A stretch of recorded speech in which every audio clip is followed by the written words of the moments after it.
Hindu analysis for today. आज के में काफ़ी अच्छे आर्टिकल्स आए हैं, प्रीलिम्स पर्सपेक्टिव से भी कुछ काफ़ी इंपॉर्टेंट है। So yes, we should begin. तो जैसा कि कल मैंने आपको बताया था, हमारे प्राइम मिनिस्टर इंडोनेशिया गए हुए हैं इस टाइम पे। तो यहाँ पे काफ़ी अच्छे डिसीजंस लिए गए हैं काफ़ी।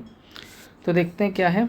तो सबसे पहले है कि पहले आप ये जान लीजिए कि स्टेट ऑफ मलक्का कहाँ पे है। तो ये इंडोनेशिया है हमारा, ठीक है। और ये रहा हमारा स्टेट ऑफ मलक्का। चाइना का जितना भी एक्सपोर्ट होता है वो यहाँ से होके निकलता है, स्टेट ऑफ मलक्का से। तो अब बात ये चल रही है कि इंडिया एक यहाँ पे अपना पोर्ट डेवलप कर रहा है। पोर्ट डेवलप कर रहा है जिससे कि कहाँ पे डेवलप कर रहा है, इंडोनेशिया में कर रहा है। नाम क्या है, सबांग पोर्ट। यहाँ पे है वो पोर्ट, सबांग पोर्ट नाम है उसका। तो यहाँ पे डिसीजंस क्या लिए गए हैं इन दोनों के बीच में, इंडिया और इंडोनेशिया के बीच में। इन लोगों ने पहले तो डिस्कस करा है वेस्ट एशिया के क्राइसिस के ऊपर, जो कि शो करता है कि ये सिर्फ अब एक लिमिटेड नहीं है अपने तौर पे, एंड वो ग्लोबल इश्यूज़ को डिस्कस कर रहे हैं और क्राइसिस से बाहर कैसे निकलना है इसके ऊपर साथ में डेवलपमेंट का सोच रहे हैं। एंड ऑल्सो यहाँ पे MOU साइन करे गए 14, जिसमें कि इंडिया सप्लाई करेगा ब्रह्मोस और अस्त्र जो कि आपका एयर टू एयर मिसाइल है, वो इंडोनेशिया को सप्लाई करेगा। तो यहाँ पे शो करता है कि कैसे इंडिया डाइवर्सिफाई कर रहा है अपना डिफेंस एक्सपोर्ट को, ठीक है। कैसे ट्रांजिशन शिफ्ट आ रहा है यहाँ पे एक। तो अभी आपने रिसेंटली देखा होगा कि ये यहाँ पे फिलीपींस को, इंडोनेशिया को एंड इनको अपना ये एक्सपोर्ट कर रहा है। एक minute,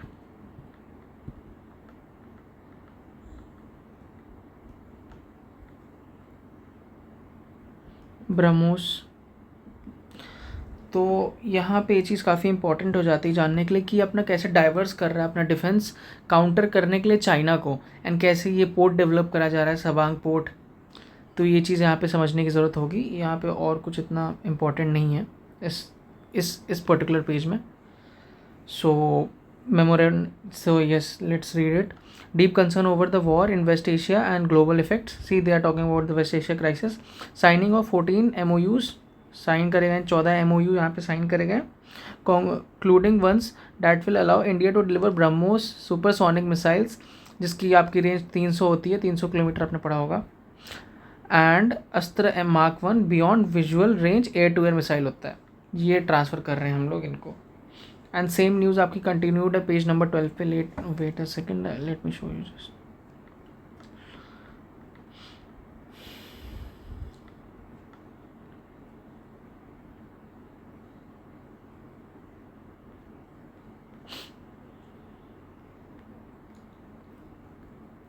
so yes, here it is. Israel Palestine PM bats for two state solution. तो यहाँ पे ये चीज़ है कि इंडिया सपोर्ट करता है पैलेस्टीन को, एंड एक 2 स्टेट सॉल्यूशन सपोर्ट करता है इंडिया यहाँ पे। इंडोनेशिया सपोर्ट करता है पैलेस्टीन को, एंड एक 2 स्टेट सॉल्यूशन चाहता है। एंड व्हाट अबाउट इज़राइल इस चीज़ को सपोर्ट नहीं करता। तो यहाँ पे ये होना चाहिए कि जो 1948 में साइन हुआ था आपका मेमोरेंडम, कि इज़राइल को जितना हिस्सा मिला है वो UN जितना दिया था उतना रहना चाहिए, एंड फ़लस्तीन को जितना UN ने दिया था उसको एक्सेप्ट किया जाए 1948 के अकॉर्डिंग। तो ये चीज़ यहाँ पे डिस्कस करी गई है। And also you will be reading कि यहाँ पे इनको अपने ऑनरेबल PM को इनका अवार्ड दिया गया है, जैसे कि लास्ट विजिट में भी इनको मिला था। तो इसका नेम है Bintang Adipurna of the republic Indonesia. Also remember this is second award given to this PM। इससे पहले honourable prime minister Jawaharlal Nehru ji को मिला था 1995 में, ये उनको दिया गया था।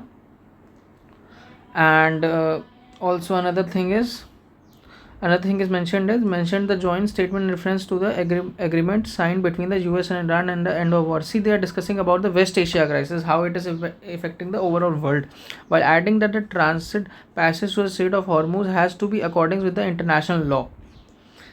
See, and here they are talking about Sabang port, which I have recently told you. The two sides have signed the 14 memorandum of understanding, talking about the delivery of BrahMos missile and Astra missile, which is air to air missile.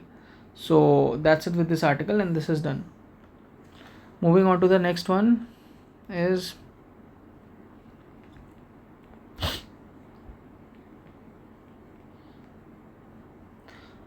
yes, here we are talking about India's economic prospect after the West Asia crisis. See, here they are discussing how overall this has impacted and what India should do related to this all West Asia crisis. Overall, India has developed like India ने क्या करा है कि उसने बहुत अच्छे से manage करा है जितना भी क्राइसिस हुआ है. उसने अपने ट्रेड को डाइवर्सिफाई करा है, उसने अपने ऑयल को खुद ही प्रोडक्शन करा है. बट मेन पॉइंट्स यहाँ पे क्या है कि इस टाइम पे ऑयल का प्राइस फॉल हो रहा है क्योंकि सीज फायर हो गया यूएस और ईरान के बीच में, रीओपन हो गया है हॉर्मूज, तो वापस से ऑयल के प्राइस फॉल करने लगे हैं. इंडिया की ग्रोथ स्ट्रॉन्ग है, अभी भी इंडिया 7.7 जीडीपी से ग्रो कर रहा है. ठीक है, गवर्नमेंट के फाइनेंस इंप्रूव हो जाएंगे वापस से. एंड ऑल्सो बट मेन यहाँ पे कंक्लूजन ये निकलता है कि कैसे यहाँ पे इमीडिएट आउटलुक में इंडिया पॉजिटिव निकल के आ रहा है. ठीक है, ऑयल का प्राइस फॉल कर रहा है. However India should not become complacent. Okay, India should try to maintain the strength in the energy security, diversify imports, build strategic reserves and prepare for the future global wars. Because आपको पता है कैसे middle east में क्या चल रहा है, कोई भी वॉर चालू कर दे रहा है किसी पे भी. तो लॉन्ग रन में इंडिया को इकोनॉमिक रेजिलिएंट अगर बनना है तो इंडिया को अभी के लिए कुछ स्टेप्स लेने पड़ेंगे. ठीक है, तो यही दे रखा है इसमें यही दे रखा है कि कैसे उससे अपना क्लाइमेट रेजिलिएंट एग्रीकल्चर प्रैक्टिसेस करनी पड़ेंगी, स्ट्रैटेजिक रिजर्व्स को बिल्ड करना पड़ेगा पेट्रोलियम गैस की, ट्रेड डाइवर्सिफाई करना पड़ेगा ताकि 2047 तक एक वो डेवलप्ड नेशन बन पाए. तो ये देख सकते हैं आप यहाँ पे यही लिखा है, build reserves. India has to build reserves with lowering of the global prices गिर रहे हैं, normalisation of supplies. Government should shore up the fertiliser reserves and reserve for the critical primary commodities including the crude. There is a need to further diversify the resources and improve imported crude oil and also reduce the reliance on imports through the Strait of Hormuz. A policy for building a strategic reserves of a key primary commodities along with estimates of the required volumes and needed the infrastructure should be put in place. So इसमें यही बोला गया कैसे 2047 तक उसे अगर develop nation बनना है तो कैसे उसे अपनी पहले से ये सब चीज़ें उसे करके रखनी पड़ेंगी. डेवलप की ट्रेड डाइवर्सिफाई करना है, स्ट्रैटेजिक रिजर्व्स बनाने उसे पेट्रोलियम और गैस के, ताकि आगे अगर कुछ ऐसा क्राइसिस है तो कुछ सफ़र ना करना पड़े इंडिया को. इन्वेस्ट करना चाहिए उसे ऑल्टरनेटिव एनर्जी रिसोर्सेज में. So I will just write it here कि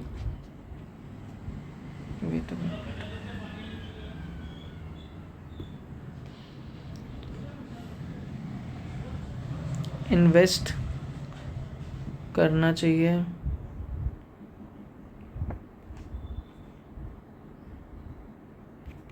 ऑल्टरनेटिव रिसोर्सेज में करना चाहिए, क्लाइमेट रेजिलिएंट प्रैक्टिसेस होनी चाहिए. ऑल्सो आपका इधर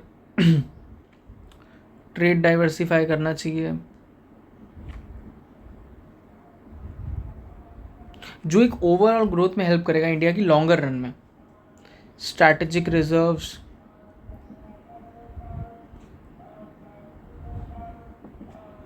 तो ये इंडिया कर सकता है way forward for now and these are the only way forwards. So yes, done with this article. Another one is beyond 3 seas, the new lexium of India-Australia ties. यहाँ पर ये बात हो रही है कि सी अब इंडिया ऑस्ट्रेलिया क्यों क्लोज हो रहे हैं. सी अभी जैसे आपको पता होगा कि अपने ऑनरेबल प्राइम मिनिस्टर अभी यहाँ से इंडोनेशिया के बाद से ऑस्ट्रेलिया जाएंगे, देन टू न्यूजीलैंड.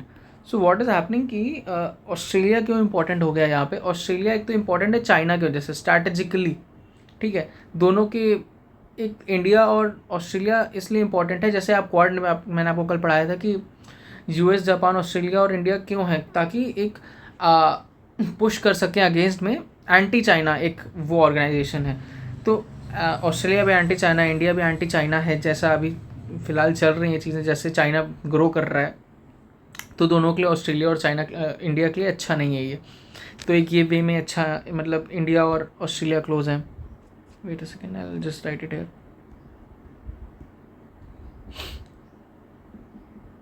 शिट बड़ा हो गया। चाइना। सेकेंड वन इज़ आपका ट्रेड एग्रीमेंट जो भी साइन हुआ था दोनों के बीच में, तो जस्ट ठहर यहाँ पे लिखा होगा, जो ECTA साइन हुआ था, ट्रेड एग्रीमेंट था जो इंडिया और ऑस्ट्रेलिया के बीच में, ट्रेड एग्रीमेंट।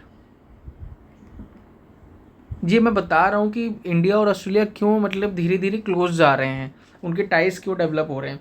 क्रिटिकल मिनरल्स के लिए इम्पॉर्टेंट है इंडिया के लिए ऑस्ट्रेलिया, यूरेनियम आपको पता होगा, ठीक है। और दूसरा फॉलो करते हैं सेम आइडियोलॉजी को, बोथ फॉलोज, और डेमोक्रेसी की सेम आइडियोलॉजी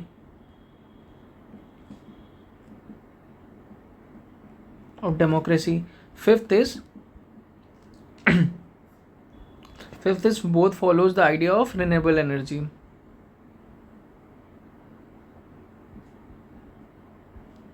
तो इसलिए इंडिया के लिए ऑस्ट्रेलिया इंपॉर्टेंट है क्योंकि दोनों सेम पाथ पे चल रहे हैं, ठीक है।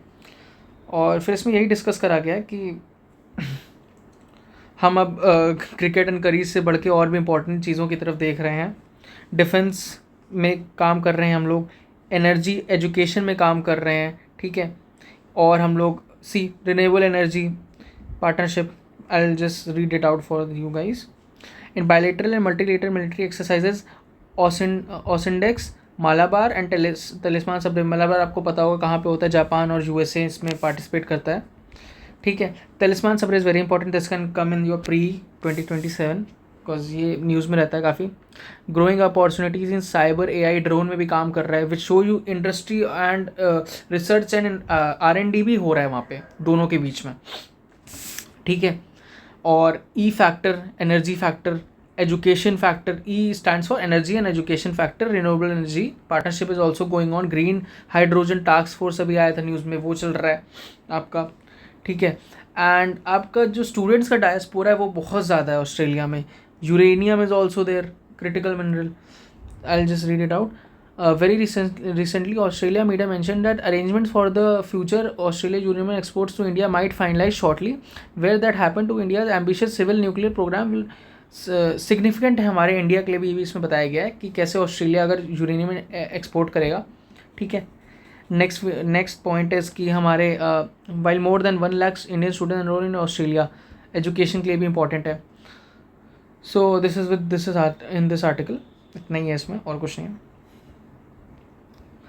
अब आया है ग्रैंड एम्बिशंस, इसमें क्या बताया गया है। हमारे इसमें यही डिस्कस करा गया है कि कैसे ग्रैंड एम्बिशंस मतलब इंडिया का कोऑपरेटिव सेक्टर हमारे लिए इतना इम्पोर्टेंट है।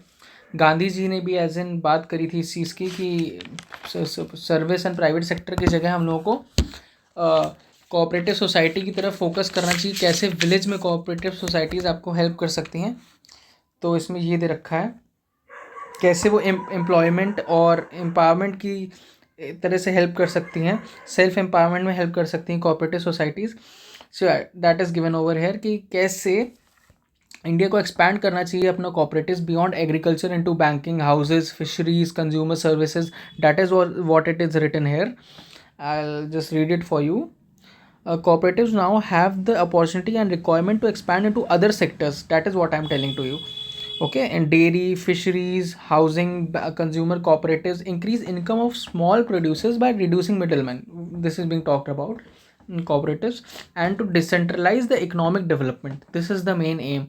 Also DPSP में हमारी इसकी बात करी गई 43B में 1997 CA के अंदर आया था, 2011 में इंक्लूड करा गया था DPSP में इसको हमारे आर्टिकल में कि cooperative society should be there, ठीक है, which should be run by professional management and democratic elections के थ्रू ऐसे होना चाहिए। ये चीज़ है इसमें, ठीक है। States have endeavoured to promote the voluntary formation and autonomous functioning of the cooperative societies. तो ये चीज़ है कि हमें कोऑपरेटिव सोसाइटी इंक्लूड करनी चाहिए। गांधी जी ने भी हमारे इस पर फोकस करा था काफ़ी। So that's it for this article, इसमें इतना ही है। आपको इससे ये रिलेटेड चीज़ याद रखनी पड़ेगी कि 43B के अंदर 97 अमेंडमेंट एक्ट के अंदर इसको लाया गया था, CA के अंदर लाया गया था 2011 में, ठीक है। So going on to the next article which is deceptive dispute. यहाँ पे ये बात करी जा रही है कि कैसे ये एक पिटिशन आया है, civil suit claim that the Taj Mahal as originally Hindu temple है ताजमहल, ठीक है। तो ये पिटिशन आया है, बट द थिंग इज़ कि यहाँ पे कोर्ट इसमें ये बोला जा रहा है court should not investigate unsupported historical theories को नहीं सपोर्ट करना चाहिए कोर्ट को। And courts are basically meant to decide the legal disputes, not the investigate speculative historical claims जो कि आगे किसी ने बोल दिया एंड ऐसे सर्वे करवाने लगे। एंड ऑल्सो हिस्टोरिकल एविडेंस कोई नहीं मिला अभी तक यहाँ पे। अगर कंपैरिजन करा जाए ज्ञानवापी मधुरा से, देन ज्ञानवापी मधुरा डिस्प्यूट्स वहाँ पे ये है कि वे demands for surveys have also become political sensitive. तो यही चीज़ है यहाँ पे। कंसर्न रेज यहाँ पे ये करा जा रहा है कि such litigation may be use to promote revisionist political narratives, क्योंकि यहाँ पे पॉलिटिकल एंगल एक दे दिया जा रहा है इसको। तो कोर्ट को वैसे ही कोर्ट के पास इतना लिमिटेड टाइम रहता है, इतने सारे पेंडिंग केसेस रहते हैं, तो बेटर है कि अगर एविडेंस नहीं मिला है तो इसमें कोर्ट को फर्दर एक्शन नहीं लेना चाहिए। Court should not rely on critical evidence not speculation, ठीक है। उनको एक एविडेंस पर रिलाय कराना चाहिए कि स्पेकुलेशन पे नहीं कि किसी ने पटिशन डाल दिया कि आप देख लो, तो ऐसे कोर्ट को नहीं। ये एक बैलेंस्ड व्यू है, तो कोर्ट ऐसे नहीं करना चाहिए कोर्ट को, जो कि वो नहीं करेगा ऑफ कोर्स। अगर काउंटर व्यू देखा जाए तो उसमें यही है कि citizen has a right to approach courts if they believe that there is a legal basis before the evidence and behind this case of कि ताजमहल एक हिंदू टेम्पल है। तो इस आर्टिकल में यही बोला जा रहा है, इसमें ज़्यादा कुछ है नहीं डिस्कस करने को। सो या this is it for this article. Also इसके बैकग्राउंड में एक और चीज़ है कि 2015 में एक सिविल सूट क्लेम करा था कि ताजमहल वॉज ओरिजिनली है हिंदू टेम्पल। तो इसके बैकग्राउंड में ये चीज़ है कि इसलिए पेटिशनर कह रहे हैं कि एडवोकेट कमिश्नर अपॉइंट करा जाए, सर्वे करा जाए इस चीज़ का। पर फिर इसमें ये बोला जा रहा है इसके काउंटर में कि कोर्ट के पास ऑलरेडी इतना नहीं है ट्रायल कोर्ट की टाइम, वो court should not waste judicial time on cases based on the speculations merely. So इसमें यही है। So done with this article. ये हो गया था, this one is also done. Next thing is linking women's income and health care. Okay, I just read it for you. इसमें ये बोला जा रहा है कि कैसे वुमेन्स का एम्प्लॉयमेंट एंड उनकी education helps in the overall development of the nutrition in the family. तो इसमें ये बोला गया है अगर वुमेन विल अर्न तो बेसिकली वो न्यूट्रिशन को बढ़ाएगी, ठीक है। And this also happens, male भी बढ़ाता है, बट फीमेल जो एक केयरली पॉइंट आ जाता है ना, जिससे वो अगर वो अर्न करेंगी तो वो फैमिली पे लगाएंगी जिससे डिजीजेस कम होंगी, हेल्थ हमारा बढ़ेगा। तो इसमें यही बोला गया कि कैसे हाउ वुमेन का के में हेल्थ केयर में एंड एजुकेशन में इंटरलिंकेज है। फीमेल एम्पावर्ड होगी तो फैमिली सोसाइटी पर ध्यान देगी, ठीक है। एंड जिससे क्या होगा, फैमिली में न्यूट्रिशन प्रमोट होगा, ध्यान देती है वो, क्योंकि तो इसमें ये बोला गया India is experiencing two revolutions at the same time. The first is economic one is and another one is female force जो पार्टिसिपेशन है वो राइज हो रहा है, जो सपोर्ट कर रहा है कि एक हमारे न्यूट्रिशन डेवलपमेंट हो रहा है जिससे। The second is epidemiological, India is no longer fighting only for infectious diseases, diabetes, hypertension, cardiovascular diseases, obesity, mental health disorders are now becoming defining. मतलब ख़त्म हो गए वो पूरी तरीके से आपके इंडिया से, नॉट ख़त्म हो गए बट या वो कम हो गए काफ़ी अच्छे रेट पे। तो इसमें ये रखा है women may be using their additional income to reorganise household priorities in ways that reduce future dependence on health care. See they are helping out, basically it is given कि कैसे वो society का ध्यान दे रही हैं खुद जब वो अर्न कर पा रही हैं। तो इसमें यही दे रखा है, nothing more in it.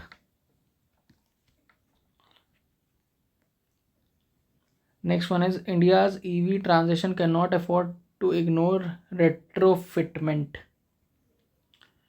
Retrofit क्या होता है भाई? देखिए, अब रेट्रोफिट ये होता है आपका कि जैसे आपके पास कोई इंजन है, ठीक है, जो कि EV बॉडी नहीं है, ठीक है, तो आप क्या करेंगे? आप एक नई वो व्हीकल परचेज करेंगे तो इसमें यही बोला गया कि इससे बेटर है कि उस जो पुराने व्हीकल में आप रेट्रोफिट कर दो, इंटरनल कंबशन वाला जो इंजन है उसको पूरा चेंज कर लो, इंटरनल मैनेज उसके सिस्टम को, एंड उसकी जगह ईवी सिस्टम आप लगा दो। तो उसको रेट्रोफिट बोलते हैं कि आपका ऐसे इकोनॉमिक सर्कुलेशन जो आपका बढ़ जाएगा, एंड अब आपका एक तरीके से वेस्ट मैनेजमेंट जो होता है, क्योंकि यार एक व्हीकल को बनाने में बहुत आपका मिनरल्स लगते हैं, ठीक है, जो कि एक तरीके से वेस्ट में भी काफ़ी कंट्रीब्यूट करता है अगर आप उसे डिस्कार्ड कर दो just like that.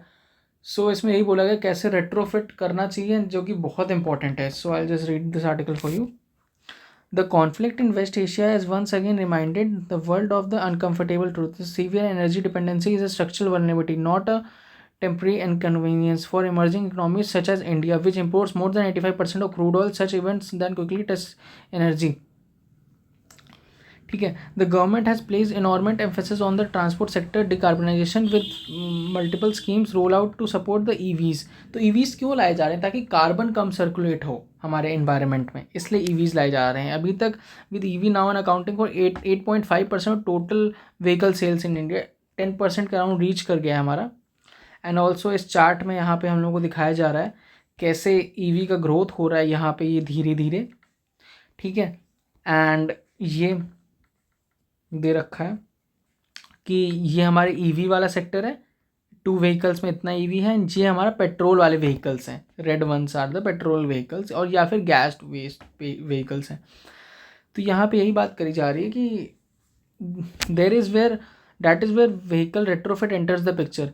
It is the process of replacing a vehicle's engine, exhaust system and related components with an electric battery pack, motor pack, control system to convert into an EV. This is what I'm telling you कि उसके exhaust system को ही change कर देता है, पुराने vehicle के exhaust system को change करके electric based system लगा देता है। इसको कहते हैं हम लोग retrofitting, ठीक है। The case of retrofitting is strongest with views through the India's own culture. हाँ, ऑल्सो हम लोग हमेशा इंडिया में क्या हम लोग प्रमोट करते हैं कि रिफर्बिश, रीयूज़ करना, रिपेयर करना, रिसाइकिल करना, ठीक है, जो कि इकनॉमी को एक सर्कुलर पाथ में डेवलप करने में हेल्प करता है, कंजर्व करता है, ठीक है।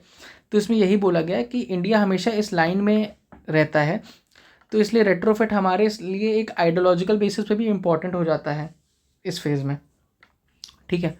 Appliances and electronics the instinct, जैसे एक और चीज़ होगी कि हम लोग अपनी यूटिलिटी बढ़ा पाएंगे। Retrofit naturally with the ethos, ठीक है, तो हमारे एथिक्स से भी वो फिट करता है, क्योंकि हम लोग हमेशा रिफर्बिशन, रीयूज़ पे रिलाई ऑन करते हैं। Instead of forcing millions of functioning petrol two vehicles into a premature retirement और exit vehicles can be converted into EVs through retrofitting. यही बोला गया उसमें कि हम लोग क्यों उनको हटाएं या रिटार्ड करें, तो मतलब बेटर है कि हम लोग रेट्रोफिटिंग में शिफ्ट कर जाएं। What becomes a burdensome is the rising fuel cost, maintenance pressure and declining reliability on aging engine. Retrofitment addresses this gap, ठीक है। रेट्रोफिट कैसे हेल्प करेगा कि बेटर है कि अगर आपका इंजन ख़राब हो रहा है, अगर या तो अगर आपका इथेनॉल ब्लेंडिंग की वजह से अगर इश्यूज़ आ रहे हैं न्यू पेट्रोल को लेकर के, तो आप ईवी में शिफ्ट कर जाओ, उसमें रेट्रोफिट कर दो पुराने व्हीकल में और एग्जॉस्ट इंजन को यहाँ पे चेंज कर दो इससे, ठीक है। तो ये होगा।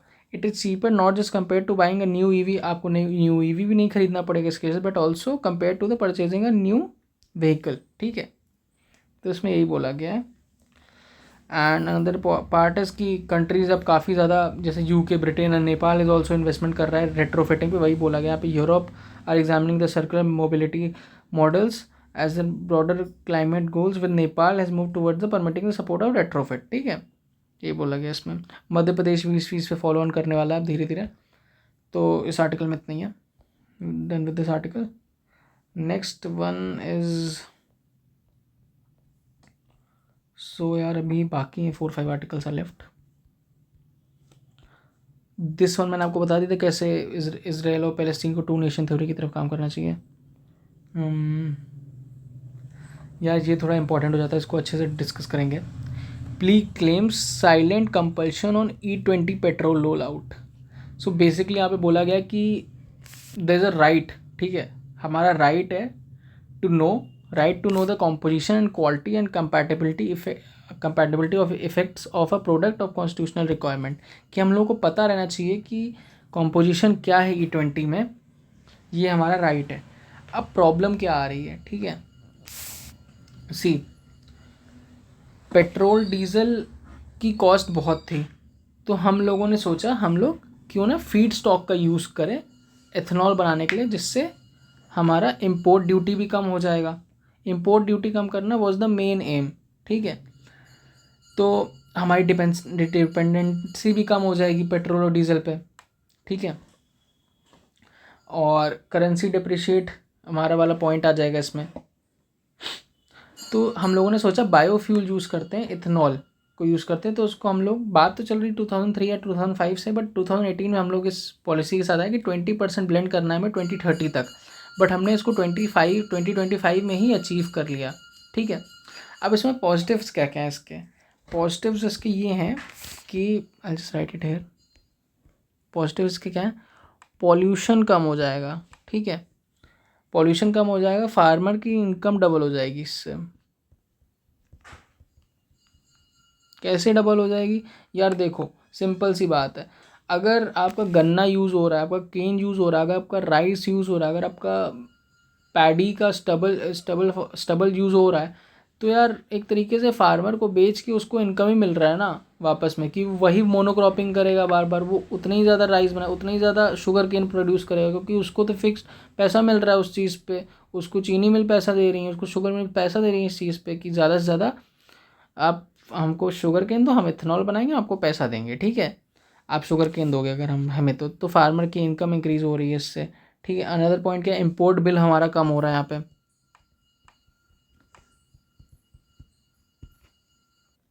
नेगेटिव पॉइंट्स क्या क्या है इस चीज़ के? नेगेटिव पॉइंट ये है कि इंजन हमारा कंपैटिबल नहीं है, प्रॉब्लम आ रही है चीज़। और कंपनीज क्लेम नहीं दे रही हैं, वो कह तो रही हैं कि सर इंजन कंपैटिबल है, बट जब प्रॉब्लम आ रही है इंजन में तो क्लेम नहीं दे रही हैं, ठीक है। तो यहाँ पे गवर्नमेंट को कुछ रिफॉर्म्स लाने चाहिए यहाँ पे, ताकि इंश्योरेंस कंपनी क्लेम दें। एंड ऑल्सो वाटर ज़्यादा यूज़ कर रहा है शुगर केन, क्योंकि मोनोक्रॉपिंग जब होगी, आप बार बार फार्मर्स वही क्रॉप यूज़ करेंगे, तो वाटर ज़्यादा यूज़ कर रहा है शुगर केन, ठीक है। And also conflict of interest वाला चीज़ है यहाँ पे आ रहा है, जो कि एथिक्स का चीज़ है। कॉन्फ्लिक्ट ऑफ इंटरेस्ट आ रहा है यहाँ पे कि जो पॉलिटिशियंस है मेजर, शुगर मिल्स वही ओन करते हैं, उनके बेटे ओन करते हैं। मैं नेम नहीं लूँगा किसी पर्टिकुलर पॉलिटिक्स का, बट आप समझ जाओ यूपी एंड महाराष्ट्र में कैसे चलती हैं सब चीज़ें। एंड आप भी समझ गए हो अभी तक कि मैं किसको बोल रहा हूँ।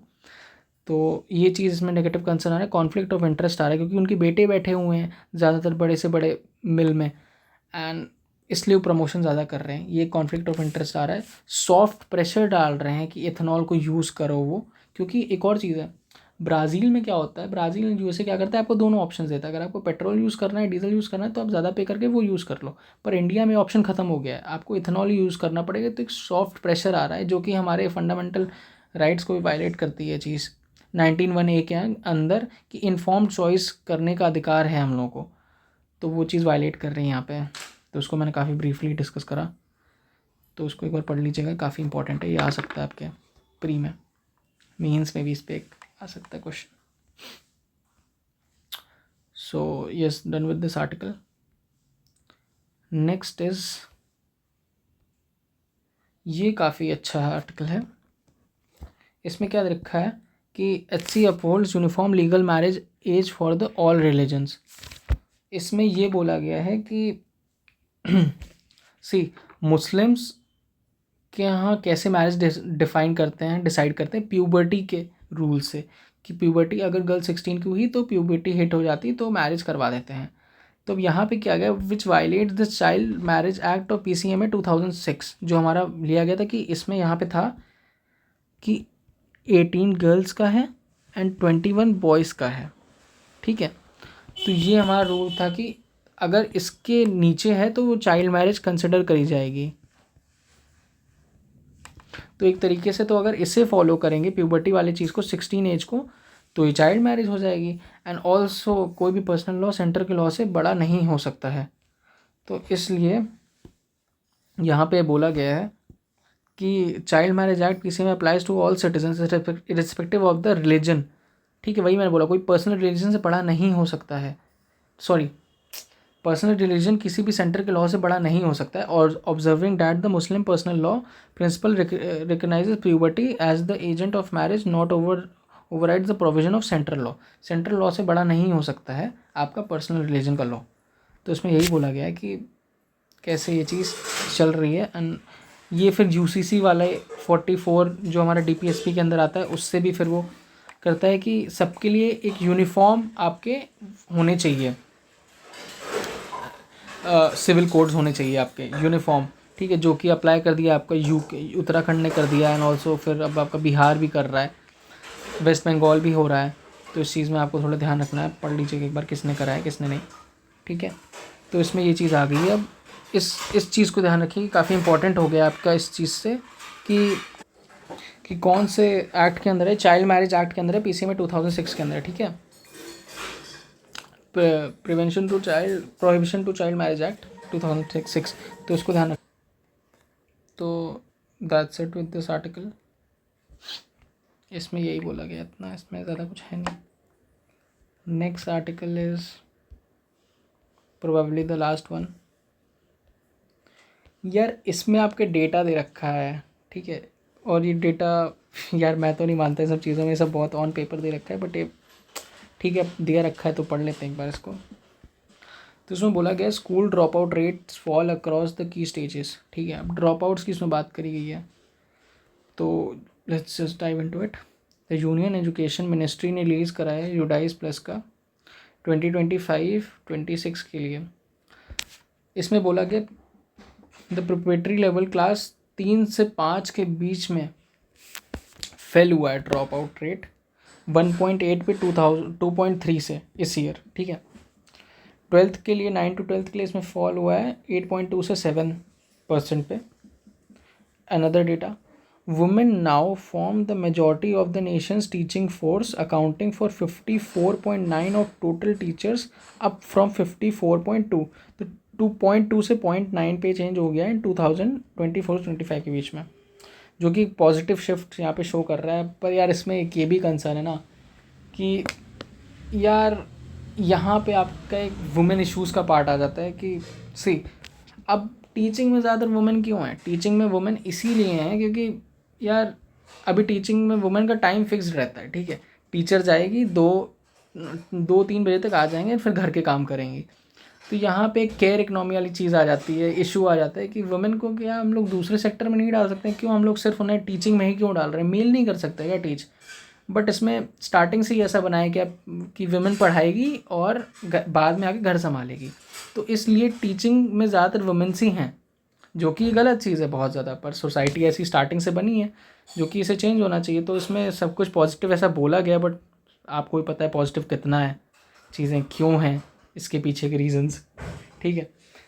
तो across the country has seen a marginal increase from 48.4 to 48.3, ठीक है।